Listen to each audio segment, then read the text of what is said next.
Hello and welcome to Being Well. I'm Forrest Hanson. If you're new to the show, thanks for listening today. And if you've listened before, welcome back. We all have moments in life where we look around and start asking some big questions. Is this really the career I want? Am I in the right relationship? Is this the life I pictured for myself? Depending on when they land in life, we often label these either quarter life or midlife crises. And this is one of those topics that people often do not take very seriously. It's really easy to make the cheap joke about moving to Europe and living out of your van in your late 20s or buying a flashy sports car for your 50th birthday. But these are moments in life that really matter.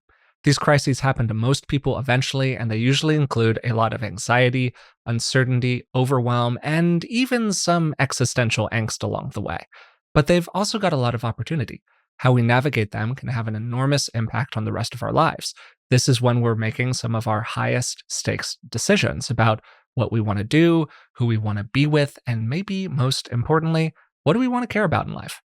So today we're going to be talking about how to have a good life crisis. To help me do that, I'm joined by clinical psychologist Rick Hanson. Dad, how are you doing today?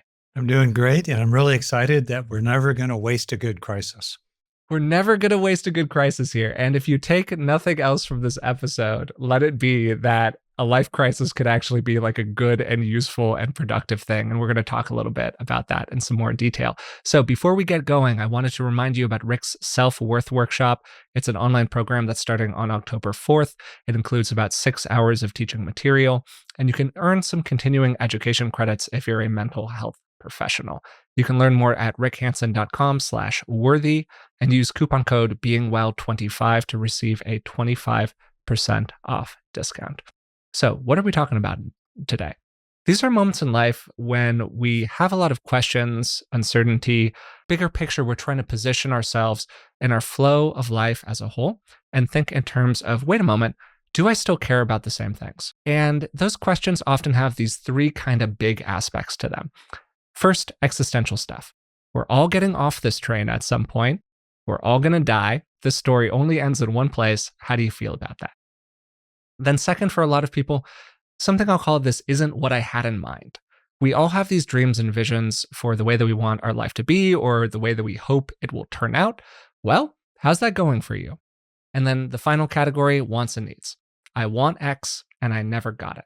Or on the other hand, I thought I cared a lot about whatever X is, but now I'm not so sure. And I think those themes are going to come up over and over again in our conversation today. So Dad, I'm wondering for you, where would you like to start here? How is this topic maybe important for you personally? This topic has been a central psychological issue for me.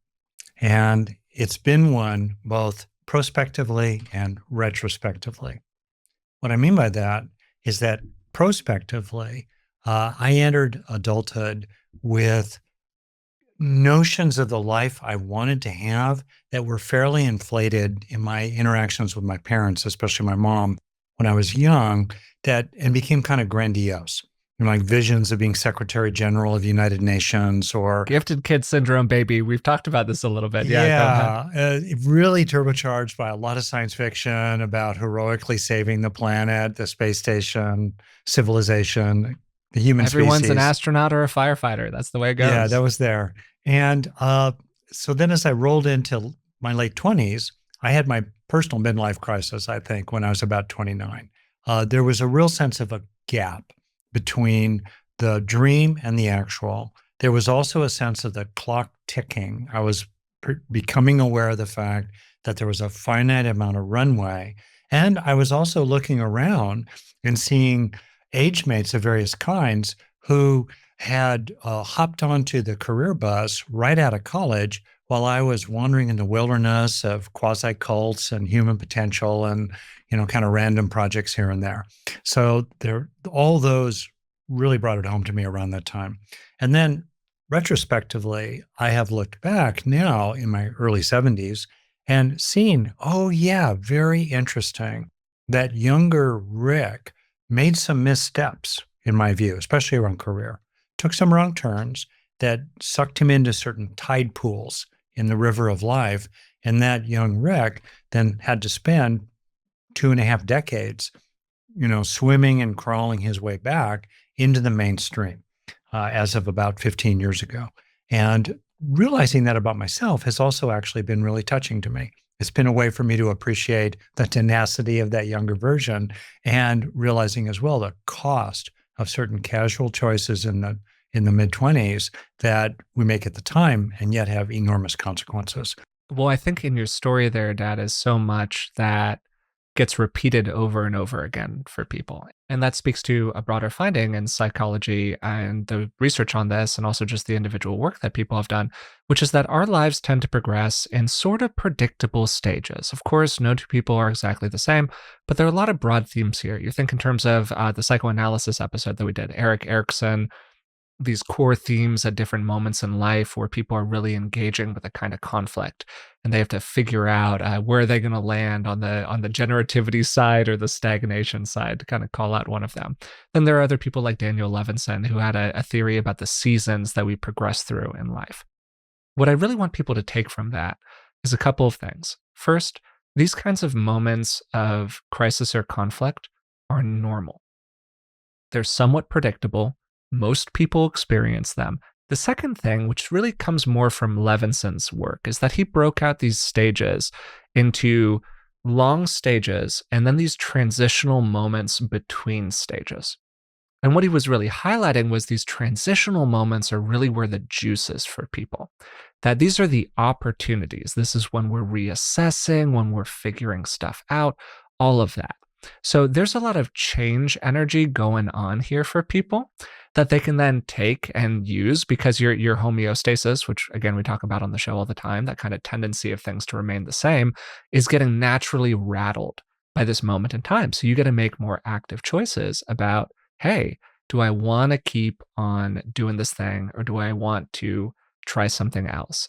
Yeah, a couple of headlines. One, the normalcy of rhythms, as Levinson put it, of organization, disorganization, and reorganization. And I think of the metaphor of the caterpillar becoming the butterfly. Midway through in the cocoon, if you were to open it up, it would look like a mess, right? It'd be gushy caterpillarness, emerging butterflyness, and something in between mixed together. It wouldn't look very good. And it's hard sometimes to realize that you're just in a transitional period. So one, is normal. That's fantastic. Two, it's really helpful to learn from the milestones and then the developmental trajectory that's quite not universal, but pretty common that other people have walked down the road of life. Additionally, I think there's something that's very soulful about this. Here I'm listening to the Talking Heads line, is this my life? Is this my wife? What am I doing here?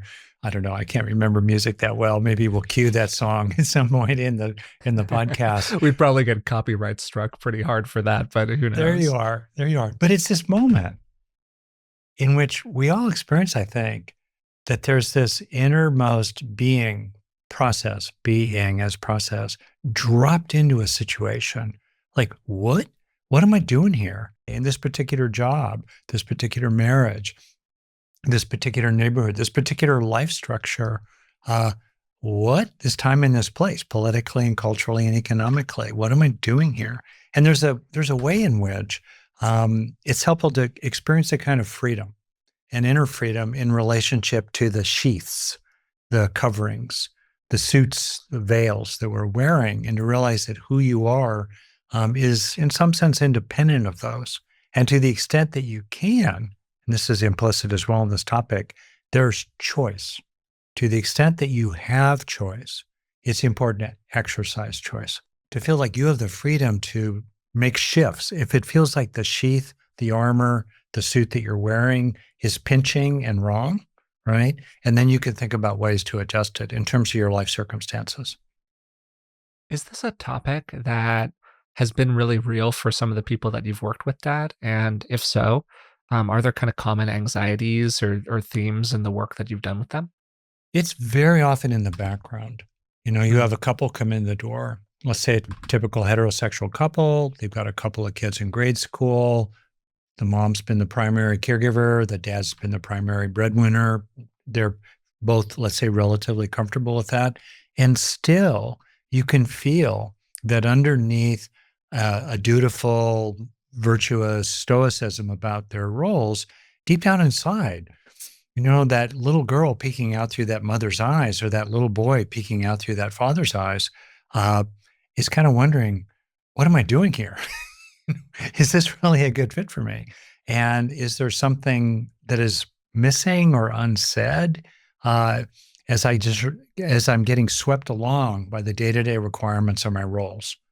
That's a very haunting thing. And to try to listen to that, to listen to what that's like, to feel like you're plopped into a script. That's an okay script. Your parents walked that same script, let's say. You saw it all around you, but there are ways in which it pinches in some ways, or certain important things are missing in it. On a given day, it's okay. It's like Wonder Bread. It's basic. It has very little taste, but it's not going to poison you. But is it really the richness that you longed for in this life? I mean, I had a lot of catching up to do in my late 30s. I started my PhD program, a few weeks before you were born. And so it's kind of weird to be an apprentice at age 36, right? It's kind of weird. So sometimes you have to deal with the practicalities of that. So yeah, these are often issues that I've seen. And I'll just finish by saying there are also issues with other people. In other words, if we are in as you said earlier, a homeostatic equilibrium in a system that we like, and our partner or our friend or our parent or our child also in that system is increasingly restive inside the system. It's increasingly, they're looking over the fences. They're wondering about the grass being greener in other kinds of ways. Then what is our response to that? Can we be their true friend? Can we empathize and listen while, taking care of our own needs? Or do we resist? Do we suppress their dreams? Do we rain on their parade? And that is sadly common, actually. That was great, Dad. And also, the themes that you're speaking to here can be really relevant for people, even if their life experience is quite different from the picture that the kind of white picket fence That's picture right. that you just painted, right? And so I think that Levinson did a good job of marking out some of these common stages and transitions for people. So it might make sense to just make this really concrete. If you're listening, you might even start to hear yourself in one of these stages, which can be kind of useful. So the first stage you call just formative years. It runs up until you're about 20, 22-ish years old. These are moments in time where you're having a lot of new, unique experiences. And importantly, for Levinson, you've got pretty limited autonomy. You make a really big choice these days about whether or not you want to go to college. And if you want to go to college, what kind of a college you want to go to. But that's sort of the primary big future-oriented career life choice that you're making there. Outside of that, you're at home a lot. Your parents have a lot of power. So your personal autonomy is pretty limited. Then we've got this early adult transition from 17 to 22. So you're still in that early adult, pre-adult phase, but you're kind of transitioning out of it. Maybe you're going off to college, you're establishing some more independence. Then early adulthood, 17 to 45, pretty long period here. You're building a career, finding a partner for many people, creating more of a stable sense of this is my life. And then this comes up to the midlife transition, which is what we typically call the midlife crisis. 40-ish, for a lot of people, big life changes. It's characterized by making sudden and large changes to life. You're reassessing some earlier dreams, often a lot of anxiety and a lot of reevaluation of life choices, which is not too different from what you were talking about there, Dad, in terms of your own story. Then middle adulthood, 45-ish, another pretty long period. And this is when people have consolidated around those choices that they made during their midlife crisis, leading up to another transition, 60 to 65, the late adulthood transition. And Levinson really highlighted, for better or worse, kind of the loss of what he called middle life power. So this is a lot of people are moving out of the workforce at that moment in time. That's not always true for people these days. There's more grappling with existential concerns. And a lot of people experience shifting roles at that moment in time. Then finally, late adulthood stage, 60 to roughly end of life. Retirement, aging, reflecting on life meaning. What have I done here? How do I feel about it? All of that can be really relevant for people. Is there anything about those stages for starter dad that you want to kind of comment on before I keep going here? I love this stuff. That's my first response. I can tell that do. you're really into it, which is great. Yeah. There's certain kinds of models or templates that I just think are really rich. And then the question is, to what extent do we see ourselves in them? Right. And these stages of development, I find really rich. Of course, we don't want to be trapped in them. They're generalizations. And all of these stage theories, whether it's like Erickson or Levinson, there are a million stage theories in psychology. They're all like the broadest possible paintbrush. So be really loose about how you think about yourself relative to it. Yeah, that's exactly right. What's interesting in a sense, as a thread to follow through this material about adult development, is the distinction between healthy and unhealthy discontent. In effect, to the extent that we have choice, it is driven by healthy discontent, where we start to feel, I need to do a course correction, or the clock is ticking. I've kept deferring finding a life partner or having children. Let's say I want to move that forward, or now's the time to write that book or to spend that time in meditation in the temple for a week. I've put that off forever, something like that. We could say healthy discontent. Or you might feel in an interpersonal relationship that it's good, but it's not great because my partner and I are increasingly weighted by all that we haven't said to each other. The undelivered communications of various kinds, including very tender and loving ones, are starting to push us apart because they're between us increasingly. And we really don't want to go to our grave with that between us. That's healthy discontent.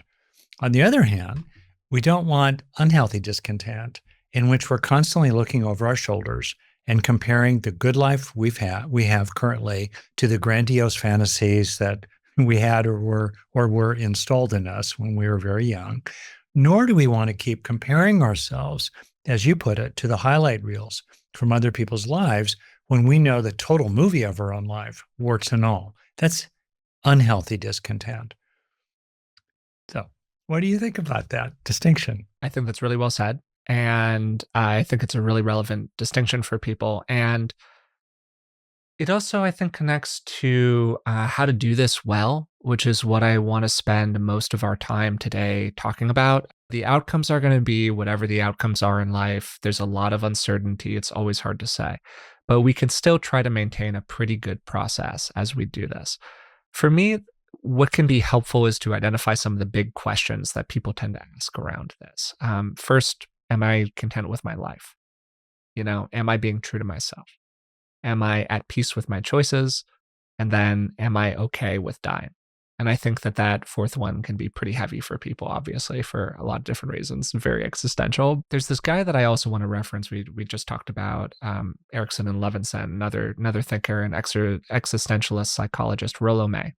And his whole idea, or to really simplify he had many different ideas, but one of them, to really simplify it down, is that inauthenticity is what creates these problems for people. It's what leads to existential angst and despair about our lives.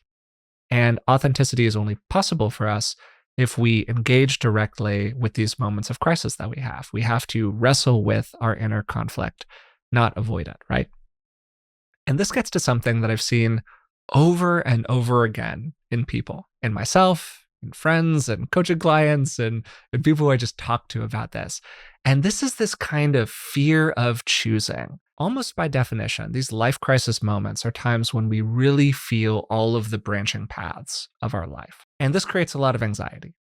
And this can lead to people not engaging directly with the crisis as it's occurring. And there's this kind of kicking the can down the road that happens for people.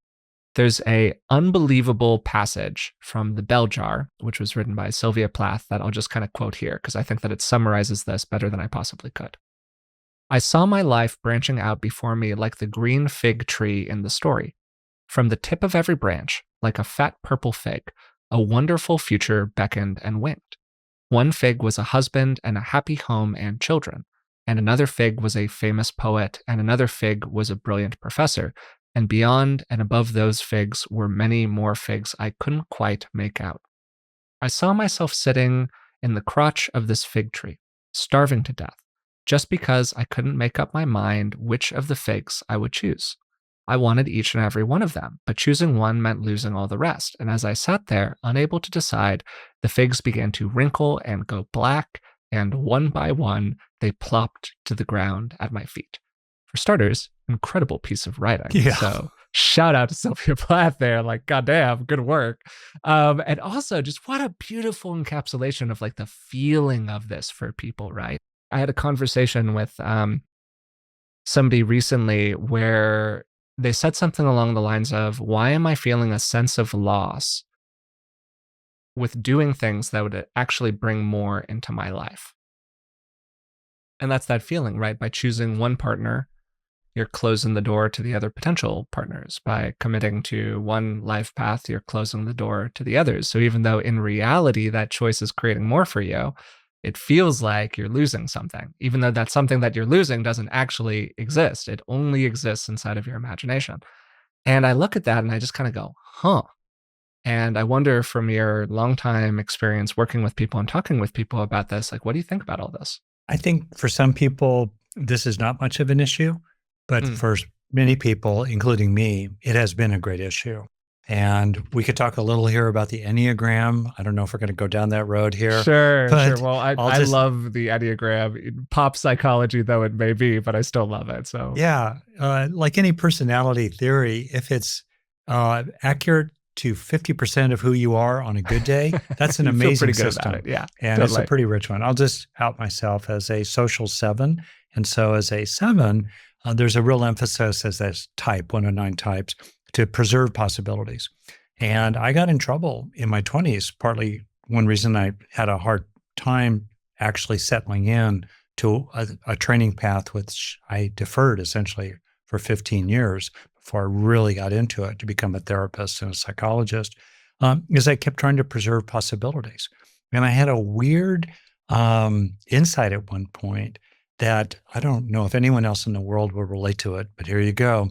That to be my fantasy for myself was like a Renaissance man or, like really capable. It meant being really good at a whole bunch of things, which meant not ever becoming great at any single thing. Because what it takes to become great at any single thing would take energy away from becoming really good at many, many things. And for what it's worth here, I actually had a moment with a mentor and boss of mine, Stan Kaplan, I'm going to call him out, who was a mathematician that I worked for a year doing probabilistic risk analyses when I was about 27. I told him that my vision of career, and you have to visualize this, is that a person would lay a broad foundation by doing lots and lots of things, and then would pick one particular thing out of that foundation, like a vertical spike, like a tree that would stick up. And he said to me, as I drew this picture for him, he said, "Yes, Rick, you've got it right, except it's upside down." And he flipped it over and he said, most people who really develop in their work specialize in one thing. They develop mastery in it, which teaches them about mastery in general. And then on that good foundation, at some point in their work, then they broaden out into many other areas. Well, it's a great lesson here. So maybe I'm saying something that would be relevant for some of the people listening. Pick one thing that, fills you with heart, is at the intersection of what you love, what you're talented at, and what you care about. And whatever you find at the intersection of those three circles is going to be great for you. And the rest is practical details. Maybe this is something that we loop back to a little bit later in the episode. I suspect we'll kind of come back to it as a theme.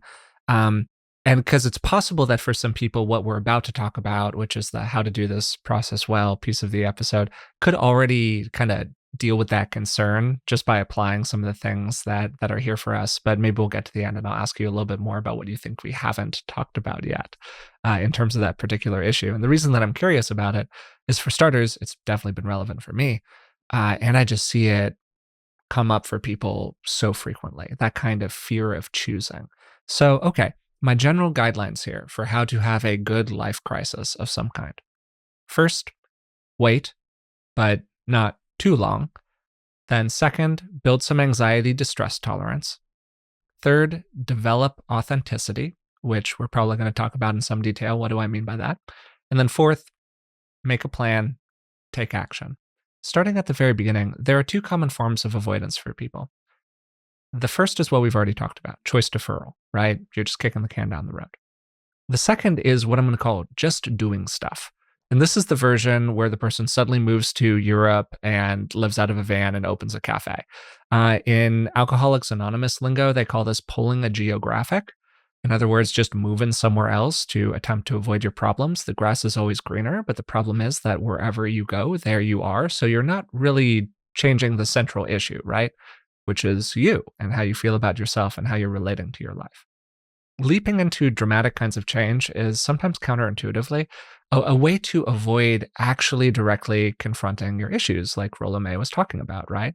And there's a place for patience when it comes to the big questions. Like, you're not going to solve all of this in one evening of deep thinking, but we do eventually need to get around to investigating the core material. So what do you think about this, Dad? I have kind of a love-hate relationship with existentialism and existential You do have a love-hate relationship with existentialism. As maybe it's because I have a love relationship with existentialism. Yes. So it just feels to me like you only have a hate relationship with existentialism, but please defend yourself. Please, Forrest, I am merely a wrinkled fig. And I'm reflecting on it. And part of what has bugged me about it is this preoccupation with the D word, death, as if everything circles like a Buddhist metaphor is a dog chained to a stake, and the dog can move around, but it's always bound by that stake. And I just resist the D word here as the stake that somehow we're orbiting. My point would be to shape it a little differently. So to me, in what you are saying, underneath it all, goes back to what I said about, wow, how did I find myself here? How did I get here? Is this my life? That sense of being kind of a being inside a life structure that was largely just given to you and you were plopped into. What do you make of it? What I'm trying to say is that I do think for people, there is this kind of freak out at realizing, as Mary Oliver put it, this is your one wild and precious life. It is wild in that there's a lot of opportunity in it. There's a lot of unpredictability, and it sure is precious because it's the only life you as this personality are going to get. So there's a way in which I think people can get very freaked out about the finitude of their life and the responsibility and the opportunity to make as much as they can with it. And maybe that freak out underlies some of the kind of existential issues that you're talking about, which for me are less loaded on the knowledge of finitude and eventual death, and are more loaded on the magnitude of the opportunity and therefore the responsibility to make the best possible life you can. Yeah, and I know that you get a little itchy about the D word, but I think that we don't even necessarily need to think about death in such a stark, you die at the end of life way. The clock is ticking, and people experience the ticking of the clock. Maybe they experience it around their biological clock because they want to have a kid and they feel like a timeline for that. Maybe a lot of people experience it around just being in their 20s. We set up your 20s as this kind of beautiful exploratory time. Then you turn 30. Oh my God, I'm 30 now. All of this kind of self-identity stuff really can come in here, having to do with just the passage of time as a whole. And that ticking clock can either motivate people into action, or it can cause a lot of anxiety, or it can cause deferral of choice, or, people respond to this a lot of different ways. And I think that we're kidding ourselves if we say that for most people, this clock is not running in the background one way or the other, right? So that clock can mean different things to different people, but it's clearly a big influencer in how we make choices. Yeah. So let's acknowledge the clock running in that sense. And for myself, frankly, I'm actually really comfortable. Eventually the clock running out and, I'm going to miss you and all the rest of that. I have a hunch that for a lot of people, what's really gripping them is the fear of fucking up, in a sense. Sure. A fear of wasting, the fear of blowing or wasting this extraordinary opportunity. Or this particular moment in time that they have access to. This particular moment in your 20s, particular moment in your 30s, whatever, sure. That's where, again, how to have a good midlife crisis is underneath it all, it's carpe diem. Seize your day. This is your day. This is your life. This is your one wild and precious life. Make the most of the next minute. That's another thing. I think how to have a bad midlife crisis, it's to defer choice or to get very abstract, and it helps to bring it right down. Like if you're living right now, right now, if you're living the life you want to live right now in the next minute, how do you want to be? Boom. What do you want to do? Why do you want to do it? And what is your relationship? How do you want to relate to it? What, why, and how? And boom, now, next minute, the rest of this day. This is it. How do you want to claim it? Are you living in such a way for the next 6 hours or 12 till you go to sleep tonight that you can look back on just before you fall asleep and think to yourself, yeah, within the constraints and the limitations of the life I had, fuck it. I squeezed the juice out of the orange. That's how to live every day. Yeah. So the head hits the pillow test is one of my favorite little tools to give people. How do you feel about your life when your head hits the pillow at the end of the day? And are you laying there filled with regret and I wish I had done this and that I just keep on pushing off? Or do you lay there and go, you know what? I did the best I could. And the more that my life has moved toward more frequent of the second option, more frequent of I did the best I could, the better it's gotten. And I think that it's one of the key variables in that head hit the pillow test is exactly what you're talking about, Dad. How are you? How good of a job are you doing at living in the next minute, as opposed to living in concern about 5 years from now? Exactly right. And as you could tell, I'm really quite passionate about this because this has been a central learning for me and healing for me in my own life. And it's also a central opportunity for so many people. Get the little things right each day that are under your control. And those include building toward goals that are 5 years away.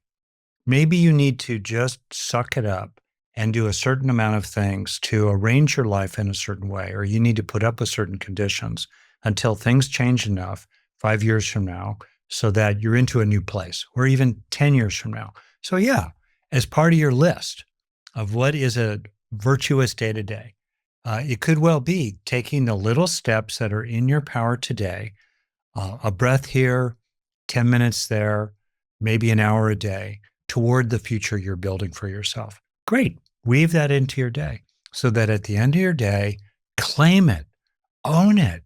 It's yours. And so that honestly, I'm going to be a little blunt. If you die in your sleep, still, you will have lived this day as best you possibly could. Sorry for the brief interruption here. Thanks so much for watching my channel. But it's come to my attention that over 60% of the people who are watching this right now are not subscribed. So if you could take a moment and what did they say? Smash that like button, subscribe to the channel, whatever it is. We'd really appreciate it. All right. So thanks a bunch. And I think we come to then a big question here, Dad, which is what supports people in being able to do that? And for a lot of people, deferral or not really wrestling with these issues in a real way comes back to anxiety. That these questions are big questions for people. They're high stakes, exactly as you're talking about. And if you don't necessarily have the anxiety coping skills that can help you really run into this question in a direct way, it's going to be tough to do what you're describing here. So I think that for starters, for people can be helpful to appreciate that anxiety exists around this to some extent, probably. And then the function of that anxiety. And this is another Rollo May thing where anxiety is kind of the signal that there's some distance between the life you're living and the one that you want to live. And he had a great quote about this. This normal anxiety of life cannot be avoided except at the price of apathy or the numbing of one's sensibilities and imagination. So, okay, we got to confront it. We got to be with it. One way to do that is by appreciating, hey, this is giving me a good, useful feeling. It's going to make some change in my life. From there, all of the universalizing that I was talking about at the top, this is a normal experience. A lot of smart people have talked about this because it's a normal experience. There's a lot of good advice out there. That you're feeling this way doesn't mean you made a horrible decision. All of that can be really helpful. It can also be helpful for some people to reflect on how they've done this in the past. Still here. Not the first life crisis, not the first hard thing that I've dealt with. I can keep on doing this. I can keep on kind of making the magic happen. then maybe getting a little fuzzier about those timelines you were talking about there, Dad. You can take the long view. Everyone's on their own timeline. You wrote your first book, I think, when you were 50, 51 years old. You wrote your first big book, to call it that, when you were 57, 58 years old, if I'm remembering correctly.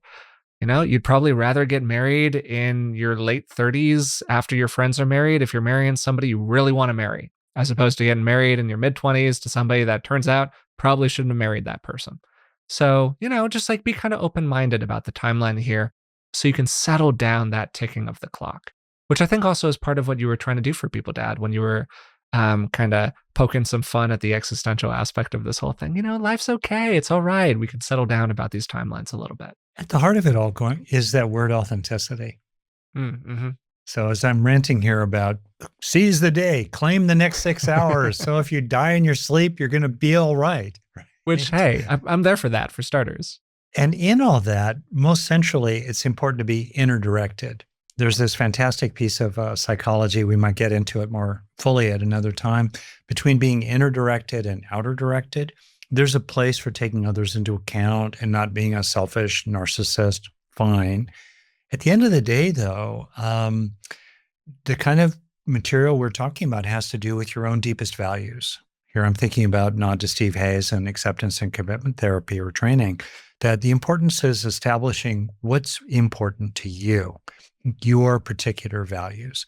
And so when you seize the day, as it were, right, for the life you want to have, it's about living true to you. Like what really is central to me, right? Now, as a detail, you might realize that there is a longing in your heart to fulfill certain capabilities that have been constrained. You're like a thoroughbred horse who's hauling a plow up and down the ruts of a cornfield, the furrows of a cornfield. And that's fine, but it's just, you're capable of more than that. It's important to listen to that, to be sure. And it's also important to realize that you do care about the approval of other people. You want to be included in high-level situations. It's okay to take that into account, which somewhat is other-directed, but still it's something you really care about. But when you do have, when you do have those experiences that have to do with being other-directed in some ways, internalize them. So you're less and less dependent on those external sources of approval for you. I mean, that's a very important thing and certainly been important for me along the way. And I think part of that is about checking in with yourself right now relative to how you felt back then. There were a lot of things that were probably really authentic for me when I was 17 years old that are now just not so in the field for me as a person. I care about different stuff. I'm at a different stage of life. And, for better or worse, we've got a culture that's really set up around you make a lot of big choices in your late teens, early 20s, and then you're kind of sort of stuck with them for an extended period of time. And we change, we grow up. We figure out that what I thought I cared about when I was making my haphazard major decision, going to Berkeley back when I was, 18, 20, 22 years old, is really quite different from the actual work that I've ended up doing with my life. And that's true for many people. So this process of kind of like natural reevaluation and reflection, I think could help us sort of close that gap around authenticity, where we make our life on the outside more and more the way that we feel on the inside these days. There's also a balance here, like we got into earlier about healthy discontent and unhealthy discontent. There's a place for healthy drifting and unhealthy drifting. On the one hand, sometimes just like the caterpillar becoming a butterfly, I don't know how long it is for the caterpillar to be in the cocoon to emerge as a butterfly. At least a few weeks probably. Someone will correct us here. Same way, sometimes, you just have to mark time. You're not ready yet. The time is not yet ripe for you to make a major change, on the one hand. On the other hand, I've just seen a lot of people in their 20s and their 30s thinking that, oh yeah, next week, next month, next year, I'll find that partner, I'll, buy that house, I'll start that dream, I'll change my job. And the years become, the weeks become years, and then the years become decades, and then it's too late.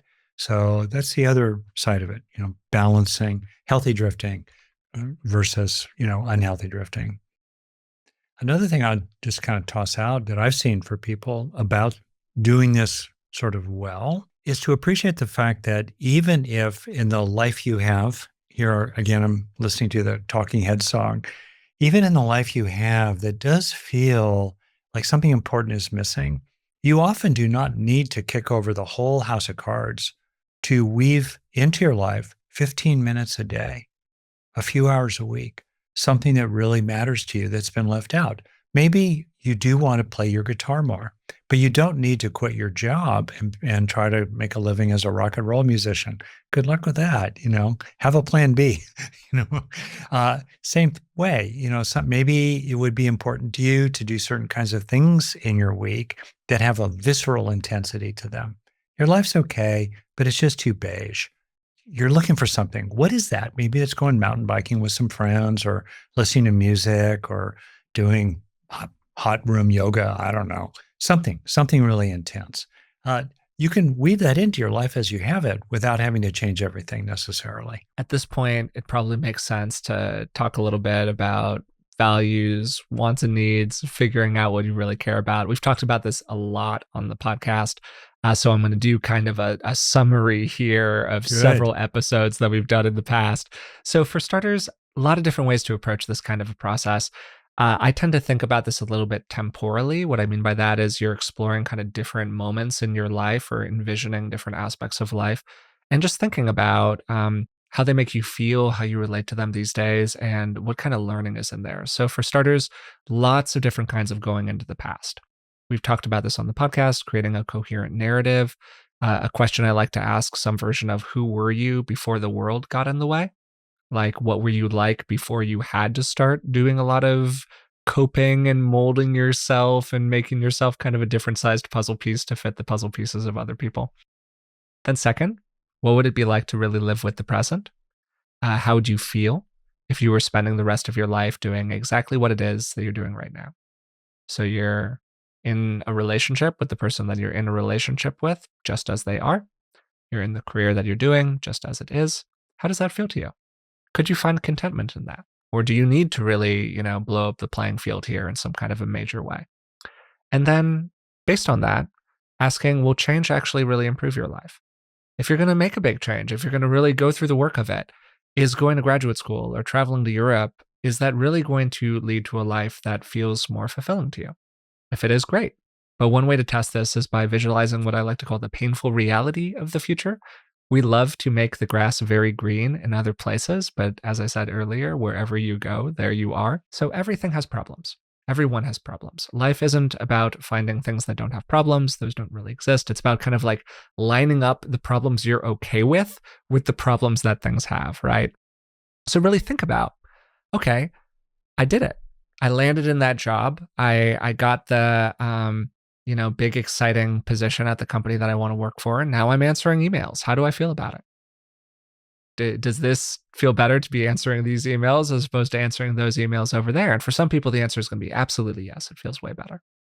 But for some people, they're going to go, you know what? When you put it that way, not sure. Not sure if it's worth it. Not sure if this effort makes sense. All of that. So I think that kind of process of thinking about the painful reality of something can be helpful for people. What do you think about this, Dad? I think that's great. And I also think, frankly, it's consistent with your character. Probably. to kind of, it's not really anxiety. It's more like vigilance and wariness, anticipatory disenchantment. Yeah, just check those boxes. I mean, so many people Is it going to be that think, great, really? Yeah, there's something that's called the arrival fallacy. This is one of the most well-studied things that we've got, which is basically we always think we're going to be happy when fill in the blank. Yeah. When I cash that check, when I have that job, when I write that book, when I. It's this kind of achievement-oriented thing.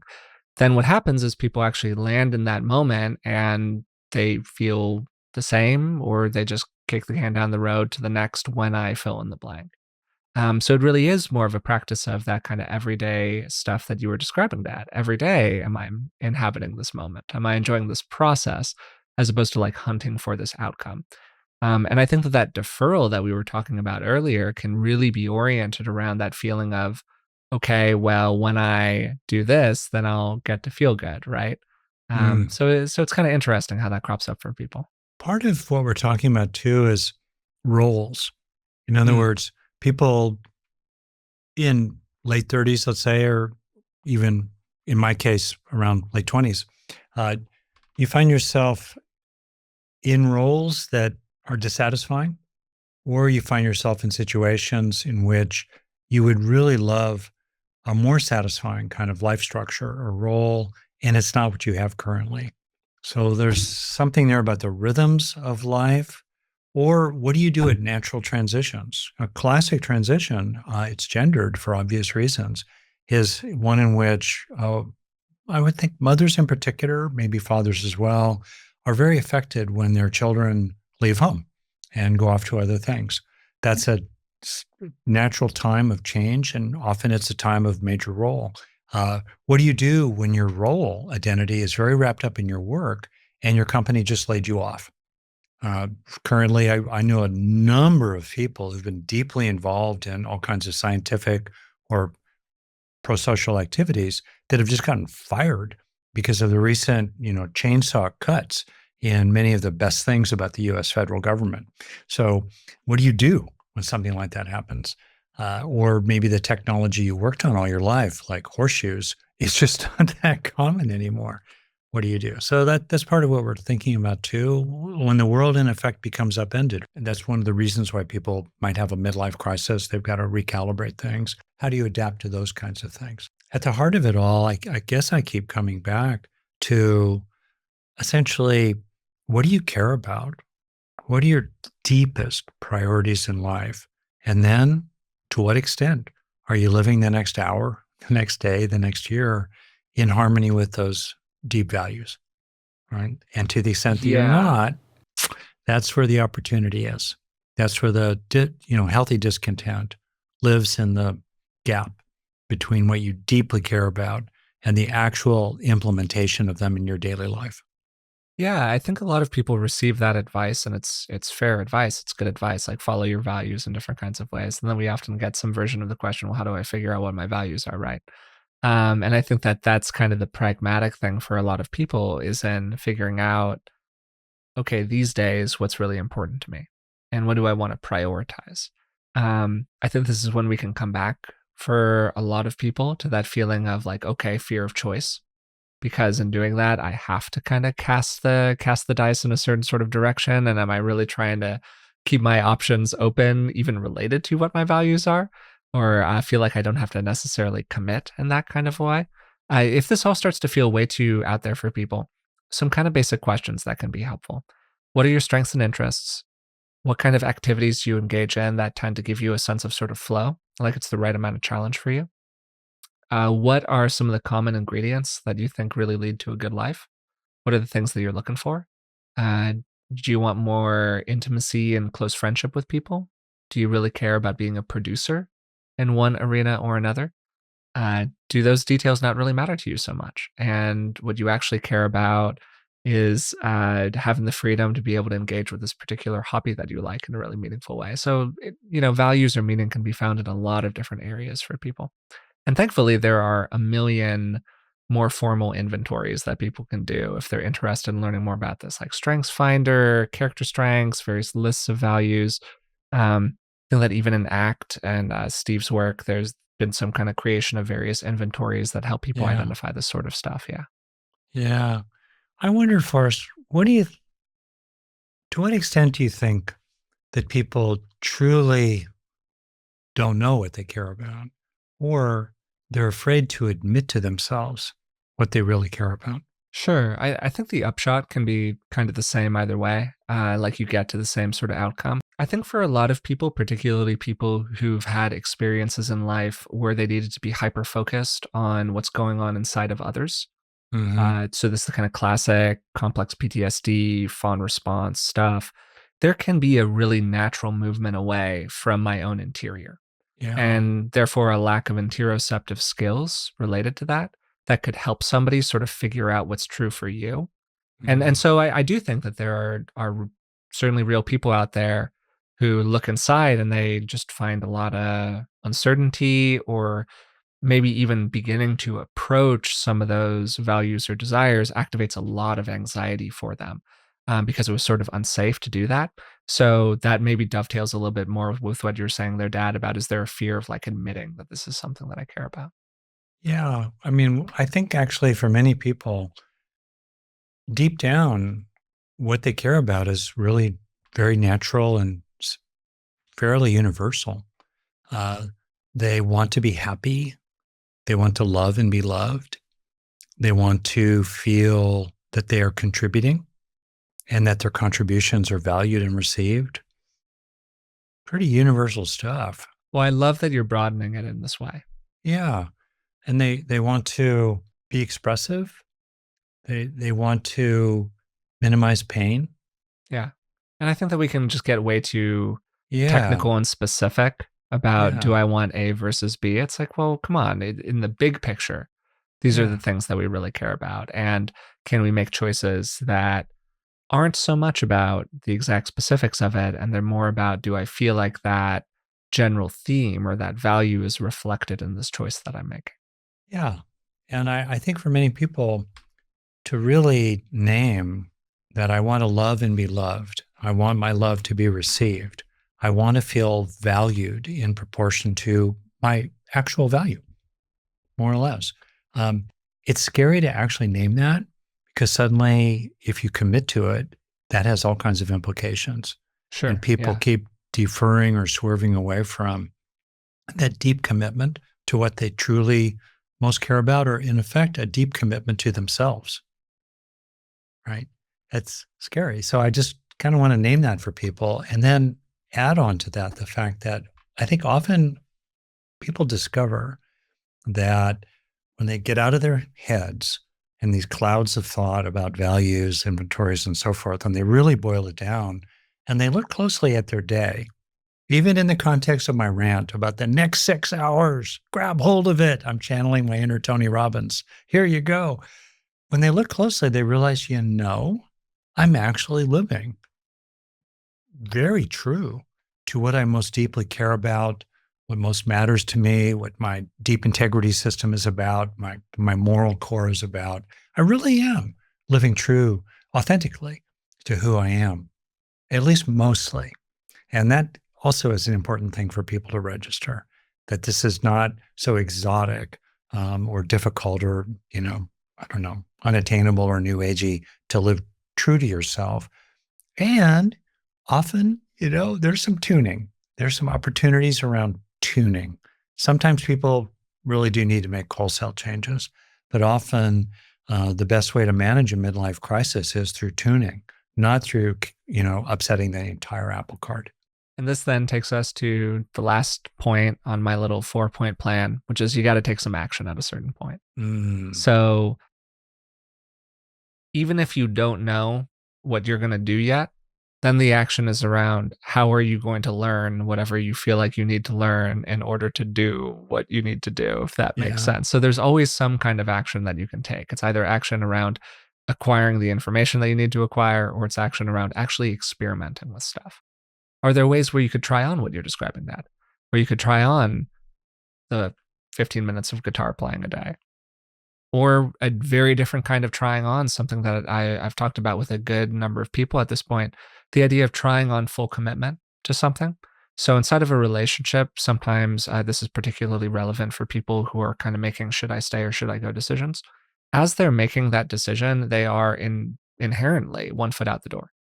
They are straddling the threshold because they're thinking about it. Guess what? Most of the time, their partner can feel that. So stress is generated inside of the relationship, and people are behaving the way that they are sometimes because there's an underlying sense of half in, half out. So, what happens if you just have a moment where you go, okay, I'm going to take the next fill in the period of time, couple weeks, couple months, maybe longer than that.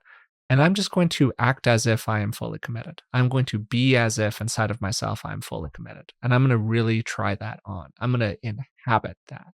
I'm not going to be restrained about, giving my love. I'm not going to be preoccupied about what's going to happen 5 years from now. I'm just going to really do it today. What does that feel like? For a lot of people, that really cleans a lot of stuff up inside of the relationship. Then for a lot of people, they go, oh my God, I hate this. No, thank you. Either way, it is remarkably clarifying. So that's one example of how you could kind of try something like this on. I think that's fantastic. Somehow I am reminded of a comment uh, a boss I had a long time ago made.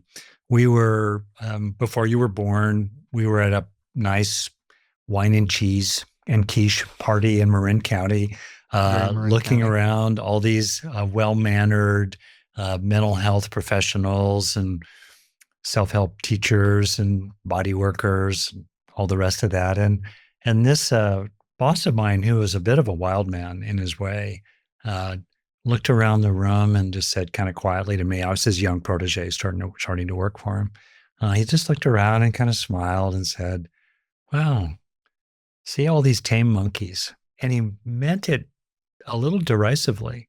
He was really talking about a kind of watering down of our capacity for passion and for grounded, engagement with life, and which was certainly his forte. And part of his work was unlocking that in people's armored and somewhat traumatized bodies, perhaps. And I just think about that sometimes, that especially in lives in which people can afford to be a tame monkey, be kind of watered down, it's okay. Get through your day. You're not going to starve to death.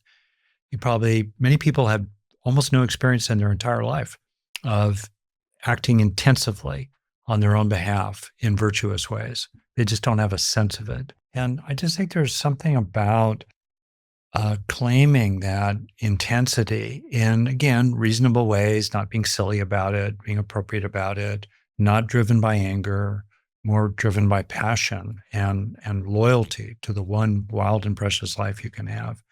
And that's a little bit in the mix here.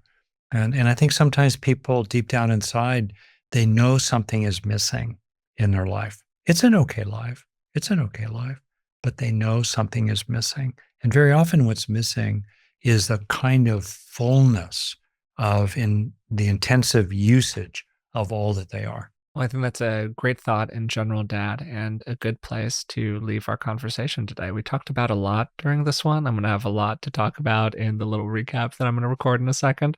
But I really appreciate you taking the time here, Dad, and I really appreciate how much of your own kind of experience and interest in this topic that you brought to it. Well, I'm glad you said that. And for both of us, Forrest, I know it's really true that in the back of our mind, there's a sense that these are real people. They have real lives. So it's not just that I'm kind of sharing what it's like, from my own inside outness, but to realize, wow, the people who are listening to this podcast, they really matter. And you and I care about them. We don't know them mostly, but wow, we care about them. We have passion for them to live with passion, for you who are listening to this to live with passion in your own wild and precious life. I had a great time talking today with Rick about how to have a good life crisis. And these are moments in life when we are full of uncertainty and anxiety, and even sometimes some existential angst about the way that our life is going or what we've done up until this point. Though the exact form that these crises take can vary a lot for people, there are typically some common themes inside of them. First, the sense of a kind of gap between a dream that you had for your life and the reality of the life that you are living. I had all of these visions for my life, and now I feel behind, or, I thought it would be this way and it worked out that way instead. Then questioning some or all of the aspects of your life, your partner, your career, where you're living, and particularly your underlying values, wants, and desires. Maybe you got what you thought that you wanted, but now it's a little bit disappointing. Maybe you've landed with somebody who you thought was a pretty good match, and now you're not so sure. Then finally, and Rick and I kind of sparred about this a little bit, for some people, there can be some death anxiety in the mix here. I'm getting older. We're all getting off of this train at some point. How do I feel about that? But I don't want us to get too focused on death as the final endpoint here. There are a lot of different ways in which time anxiety can really creep into this process for people. We do a lot of lionizing of people's 20s and their 30s as these kind of central moments in life. This is when you're allowed to figure out what you want or have a good time. And if you feel the clock ticking around those moments in life, you're just getting naturally a little bit older. Wow, it's really easy for all of the narratives that we construct around those moments to start to create the sense of impending doom for us. Oh my God, I'm about to turn 40. What does this mean for me? What I hope you take from this conversation more than anything else is that life crises are normal, they happen to most people, and they've actually got a lot of opportunity in them. This is your chance to identify what you really care about, make an important choice, and live a fulfilling life, or really reevaluate what a fulfilling life means to you. And because these experiences happen to so many people and they are so kind of chronic through life, we might have multiple life crises. I would say that most people probably do. A lot of really smart psychologists have thought about this stuff.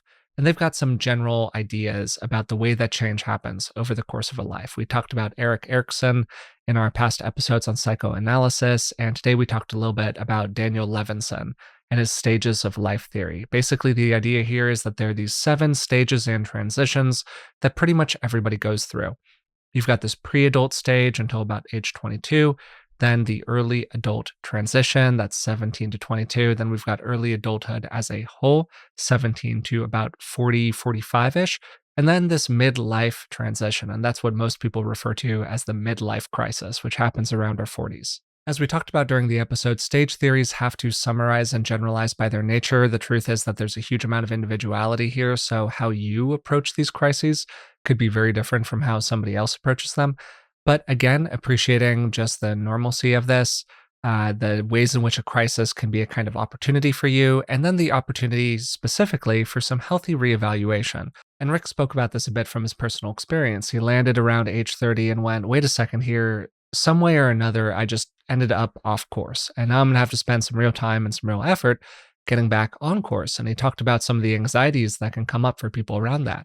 What is it like to be an apprentice again, to be learning a new profession at age 30? That can feel uncomfortable for some people. One of the things that can create this experience for people is a kind of chronic kicking the can down the road, what I called the fear of choosing. This is where that quote from Sylvia Plath came in.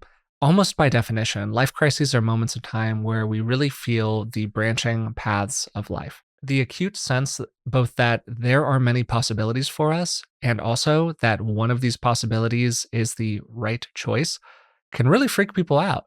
By choosing one thing, you're cutting off your access to all of these other possible things. Even though you don't actually have them, they're just imaginary, but for whatever reason, there can still be this really intense feeling of loss associated with them. And this is a core theme that many of the existentialists wrote about. Kierkegaard wrote how anxiety is the dizziness of freedom. Irv Yalom talked a lot about how the freedom to create our lives gives us both a sense of responsibility and is a source of existential guilt and anxiety. Rollo May talked about how anxiety isn't pathology, it's a normal response to human agency. So the fact that we have the ability to choose is what creates, to some extent, our anxiety. And yes, a huge part of this for people can be the feeling also that their choices are constrained. They get to choose A or B, but they don't really like either of those options very much. So what can we do about this? How can we have a good life crisis? Well, for starters, we need to directly confront the crisis itself. It's really easy to do that kicking the can down the road or to swing the other way and pull a geographic, to use Alcoholics Anonymous lingo, to, in a weird way, defer the choice by never actually really facing the choice and just kind of doing something else that prevents you from having to confront the underlying material here. The reality is that when we're faced with something that we don't like in life, we have 3 options. We can either change it, we can accept it, or we can suffer. That's it. That's all we got. Most of the time, for most people, there is no magical 4th option where things just get better. And either change or acceptance can be a great result of a life crisis. You don't have to change anything. Rick talked a lot during the episode about the ways in which we can make really small changes, how we can incorporate, 15 more minutes of guitar practice into our lives and really find after a week or a month or a year, wow, I feel a lot better. This then gets to authenticity. This is often the key thing that we're encountering when we're facing a life crisis. Do I feel like I have lived in a way? Am I living a life in general that is true to who I am? Not true to who I was, but true to who I am these days. We make a lot of choices in life, in particularly our late teens or early 20s, that are highly impactful for us. But you might be a very different person these days than you were back then. So, some general guidelines here. First, wait a little bit. Don't make a spontaneous decision, but don't wait too long. Second, do what you can to develop more anxiety distress tolerance. If you can't tolerate the anxiety associated with a life crisis, you're not going to be able to engage with it directly. You're not going to be running away from or repressing or pathologizing or all of that, your anxiety. Instead, you're going to be being with it. That's what's going to allow you to really get some value out of this process. Third, developing authenticity. And this is going through a process that gets you more in touch with yourself, particularly your deeper values, wants, and needs. And Rick spoke a lot about this throughout the episode, I thought, even in some kind of indirect ways or sort of thematically, when he was talking a lot about developing a kind of energy that is on your own side. It is engaged with the moment to moment appreciation of and living in life. And it isn't so caught up in what's going to happen 5 years or 10 years or 50 years from now. You're living this day today. And if you string together enough pretty good days, you're going to end up with a pretty good life. And even though Rick is not the most existential guy in the world, as we talked about a bit during the episode, I think that this is actually his way of talking about some big existential themes. This is his way of talking about that coming to terms with responsibility. This idea of, again, inhabiting your life fully. At the end of your life, what would you be proud of? What would you regret having done or having not done? What do you want them to say at your eulogy? A really powerful practice for people can be to write their own eulogy. What do you want in it? What really matters to you? For me, I think that my life changed a lot when I realized that it was a lot more important to me that people think that I was a good guy than that I checked any kind of particular achievement box in my life. I hope at the end of it, people go, hey, he created some stuff that helped some people, and he was a good human, and he lived a, honest and pretty moral life, and he was a good hang. And I think that in a lot of ways is actually much more important to me than making a certain amount of money or achieving a certain amount of externally referenced success or whatever else. Like, that's the stuff that I think I'm actually going to be thinking about when I'm 70 or 80 or 90 years old. We've done a lot of episodes on particular processes that a person can go through to figure out more about their wants and needs, their values, what they really care about. Some kind of simple questions here. What really lights you up? What gets you excited? Another question maybe about your relationships. What are the kind of themes that exist inside of your relationships that have caused you some problems in the past? On the other hand, what are some of the themes or structures inside of relationships that have led to pretty good outcomes for you? Is there a kind of hole in your heart that has not yet been properly filled? Is there something that you feel like you're looking for relationally from other people that you just don't feel like you're getting right now? Are there particular areas of your life where you feel like it's easy to drop into more of a state of flow, where the amount of challenge that you're facing is well balanced to the level of skill or the level of interest that you have? Can you get interested in things? Do you need to develop the skill of feeling interested in stuff? One thing that I would recommend here is to try to distinguish between your authentic desires and all the other stuff. Cultural expectations, scripts, or patterns that you've really fallen into, what your parents think you should do, what you see out there on social media, that, somebody dangling that bright, shiny object in front of you. Try to see if you can kind of clear the field of that and reflect more directly on what matters to you as a person these days. Then finally, you got to do something. You got to experiment. You got to take action. You got to create a plan, even if your plan is just a plan for making a plan in the future, whatever it is that you're doing. How are you moving into that kind of direct engagement with this question on a day-to-day basis, just like Rick was talking about, minute to minute, hour to hour, living more from a place of this is who I feel I am, and this is what I feel really matters to me right now. I hope you enjoyed today's episode. I had a great time talking with Rick about this stuff. If you made it this far and you haven't subscribed to the podcast yet, please subscribe. That would really help us out. You can also find us over on Patreon. It's patreon.com/beingwellpodcast. And for just a couple of dollars a month, you can support the show and receive a bunch of bonuses in return. Also, quick reminder about Rick's self-worth workshop. You can go to rickhanson.com/worthy to learn more and use the code beingwell25. That's the name of the show, Being Well, and then the numbers 2 and 5 for a 25% off discount. Until next time, thanks for listening, and I'll talk to you soon.